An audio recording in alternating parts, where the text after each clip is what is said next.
Imagine stepping outside into a world where winter is not a season, but a way of life. The air bites your skin almost immediately. The ground is hard with frost. Far beyond the small shelter behind you, an endless landscape of cold stretches toward the horizon. There are no roads, no houses, no stores, no warm room waiting at the end of the day. There is only the weather, the land, and your ability to survive. For early humans, this was not imagination. Ice ages repeatedly transformed large parts of the planet into enormous cold environments, forcing our ancestors to adapt to conditions that would be dangerous even with modern equipment. Glaciers expanded across northern regions, temperatures fell, and ecosystems changed dramatically. Yet, humans survived. And that raises a remarkable question. How did a relatively fragile, slow-growing primate manage to endure one of Earth's harshest chapters? The answer was not one invention, one mutation, or one lucky escape. It was a combination of intelligence, cooperation, fire, clothing, shelter, food storage, mobility, and an extraordinary ability to learn from the environment. But perhaps the most surprising part is that humans did not simply survive the cold by becoming more like Arctic animals. They survived by changing the world around themselves.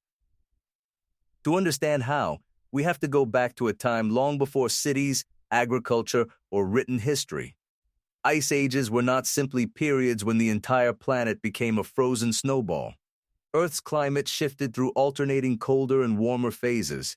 Large ice sheets expanded over parts of Europe, Asia, and North America, while other regions remained open grasslands, forests, or dry steppe.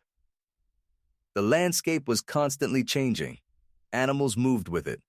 Woolly mammoths, woolly rhinoceroses, reindeer, horses, bison, and other large mammals adapted to the cold environments of the north. They developed thick coats, layers of fat, and bodies suited for conserving heat. Humans had none of those obvious advantages.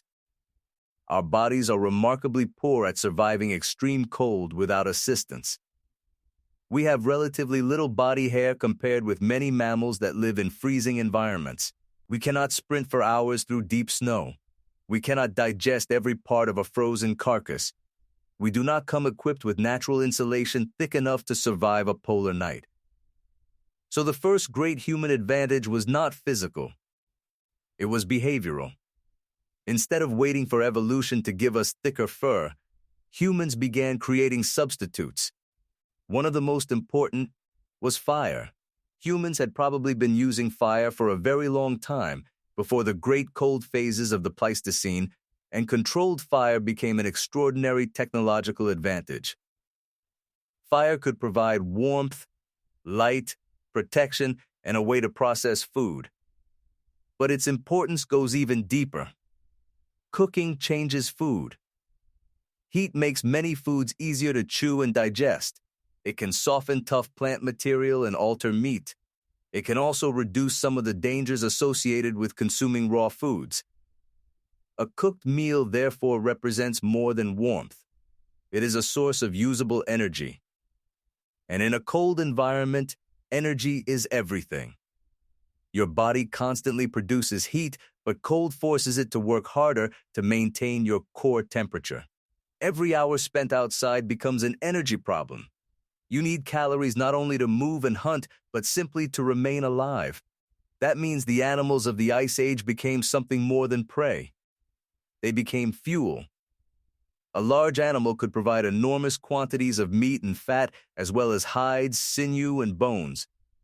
Every part had potential value. Hide could become clothing or shelter covering.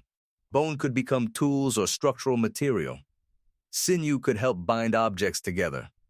For a human group, one successful hunt could influence survival for days or even weeks. But hunting these animals was dangerous. A mammoth was not simply a large piece of meat standing on four legs. It was a massive, powerful animal capable of injuring or killing a human instantly. That meant humans needed something else: cooperation. A single individual operating alone has limited options against a giant animal. A coordinated group can surround prey, drive it toward difficult terrain, communicate silently, anticipate movement, and exploit weaknesses. This is one of the hidden technologies of human survival. We often think of tools as objects made from stone, bone, or wood, but cooperation itself is a tool. A shared plan can accomplish things that no individual could accomplish alone. And this becomes even more important when food is unpredictable. Imagine spending an entire day hunting and returning with almost nothing. Tomorrow, you may have to try again. A group that shares food creates something that resembles an ancient form of insurance. One person succeeds today, another succeeds tomorrow, and the entire group becomes more resilient against bad luck. This may have been one of the reasons social bonds became so important in human evolution. Survival was not simply about being strong. It was about belonging to a group that could absorb failure. And then there was shelter. Humans did not necessarily need to eliminate the cold. They only needed to create a space where the cold became manageable. Natural caves and rock shelters offered obvious advantages. They could reduce exposure to wind and precipitation while providing defensible places to sleep and maintain fires. But humans also created shelters themselves. The archaeological record shows evidence of constructed living spaces made from materials such as wood, animal bones, hides, and stone. Some were simple temporary structures. Others appear more organized, with designated activity areas. This matters because shelter changes the relationship between a human body and the environment. Outside, the wind removes heat from your body. Inside a shelter, the wind is blocked. Outside, the ground steals warmth. Inside, you can create insulation. Outside, darkness limits what you can do. Inside, fire extends the day. A shelter is therefore not just a roof. It is a second skin. And clothing performed a similar function. Modern humans are often surrounded by layers of manufactured fabric, but our ancestors had to solve the same basic problem using materials available in nature. Animal hides could be processed into coverings. Fur could trap layers of air close to the body. Carefully prepared skins could become cloaks, wraps, footwear, and other protective garments. The challenge was not merely finding an animal. It was transforming raw hide into something useful. That required planning, cutting, scraping, drying, shaping, and often stitching. The bone needles discovered at prehistoric sites reveal something astonishing about this process. Their existence suggests that some human groups were producing fitted garments rather than simply throwing animal skins over their bodies. That changes everything. A loose hide provides some protection. A carefully fitted garment can transform where you can live. Now humans could move through colder environments while carrying their shelter with them. But technology alone was not enough. Humans also needed knowledge. And this may have been their greatest advantage of all. The world of the Ice Age was dangerous, but it was not random. Animals followed patterns. Plants appeared in certain seasons. Water sources remained important. Certain valleys provided shelter from wind. Some routes were easier to cross than others. Generations of observation could turn a landscape into a mental map. An older hunter could know where reindeer were likely to pass. A skilled tracker could read footprints, broken vegetation, disturbed snow, and subtle changes in the ground. Someone familiar with the land could know where water would remain unfrozen, where edible plants might survive, and where a herd might gather. None of this required writing. Knowledge could be stored in memory and transferred through teaching. A child could inherit survival information without inheriting a single physical trait. And that is a crucial difference between humans and many other species. Genetic evolution is slow. Cultural evolution can be fast. A new technique could spread across a group in a single generation. A better spear could improve hunting. A better shelter could reduce exposure. A new way of processing food could increase calories. A new route across the landscape could save energy. Humans could experiment, fail, observe, remember, teach, and try again. In other words, they could adapt faster than the climate itself. But the ice did not simply bring cold. It also brought instability. Some regions became colder and drier, forests disappeared, and grasslands expanded. In other places, environments changed in ways that affected the animals humans depended upon. When prey moved, humans had to move. When plants disappeared, diets changed. When rivers shifted, routes changed. Survival required flexibility. This may help explain why human populations occupied such a wide variety of environments over time. Some lived near coasts, where marine resources could supplement terrestrial hunting. Others lived along rivers or open grasslands. Some moved into colder northern regions. Others remained in relatively mild refuges farther south.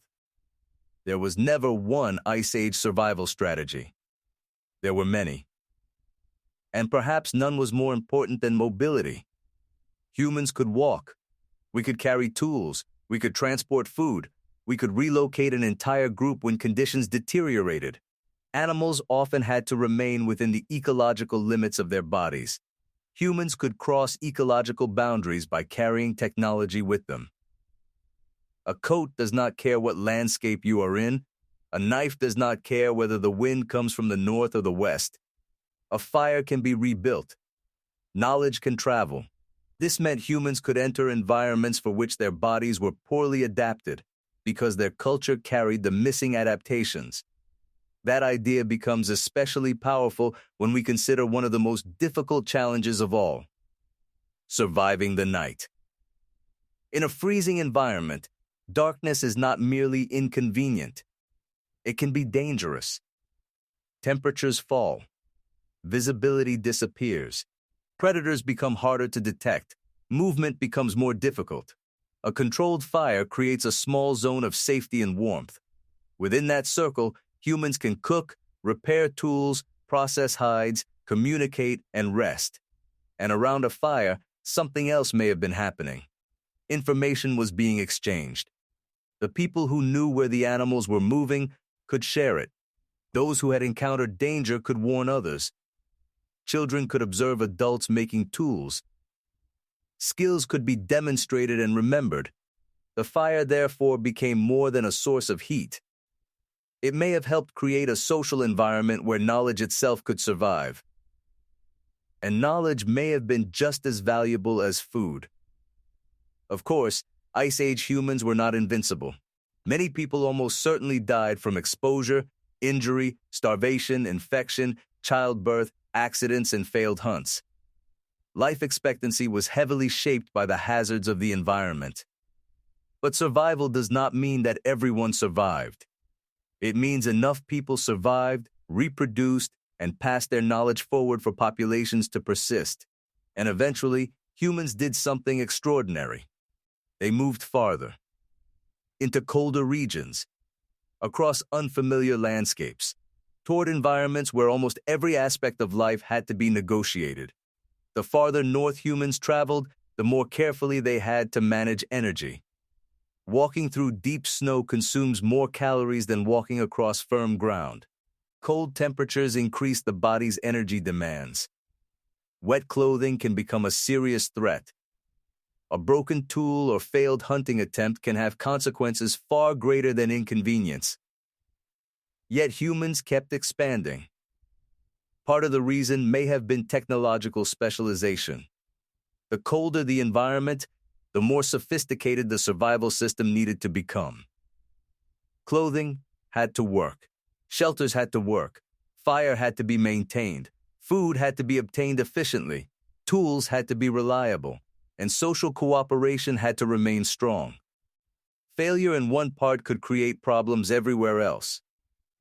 This is why surviving the Ice Age was never about one heroic hunter standing alone in a frozen wilderness. It was about a network.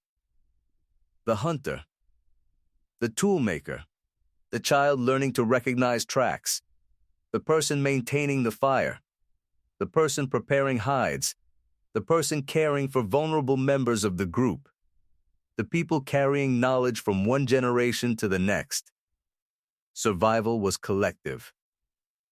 And that may be the deepest lesson hidden inside the Ice Age.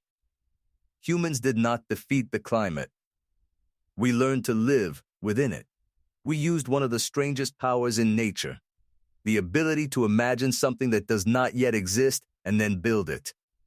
A shelter before there was shelter, a garment before there was fabric, a route before there was a road, a hunting strategy before the hunt began, a tool before the animal was encountered.